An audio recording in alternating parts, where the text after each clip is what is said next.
छत्रपती शिवरायांची 395वी जयंती उद्या साजरी होते.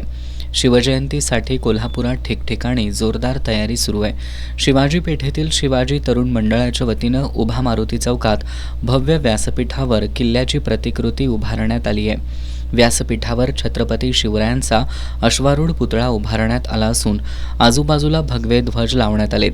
गेली 4 दिवस या ठिकाणी विविध सांस्कृतिक कार्यक्रम सुरू आहेत. उद्या सायंकाळी 5 वाजता छत्रपती शिवप्रतिमेची भव्य मिरवणूक काढण्यात येणार आहे. यात पारंपरिक वाद्यांचा गजर, मैदानी खेळाची प्रात्यक्षिकं सादर केली जाणार आहेत. मावळा कोल्हापूर फाउंडेशनच्या वतीनं मिरजकर तिकटी इथं राजमहालाची भव्य प्रतिकृती उभारण्यात आली आहे. या ठिकाणी छत्रपती शिवाजी महाराज, छत्रपती संभाजी महाराज यांच्या प्रतिमा उभारण्यात आल्यात.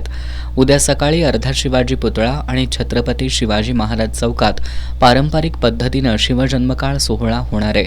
शिवजयंतीच्या पार्श्वभूमीवर बाजारात विविध आकारातील भगवे ध्वज, टोप्या, टी-शर्ट, छत्रपती शिवरायांचे लहान मोठे पुतळे, तयार किल्ल्यांच्या लहान मोठ्या प्रतिकृती विक्रीसाठी ठेवण्यात आल्यात. शहरासह उपनगरातील विविध तालीम संस्था, तरुण मंडळांच्या वतीनं विविध कार्यक्रमांचं आयोजन करण्यात आलंय.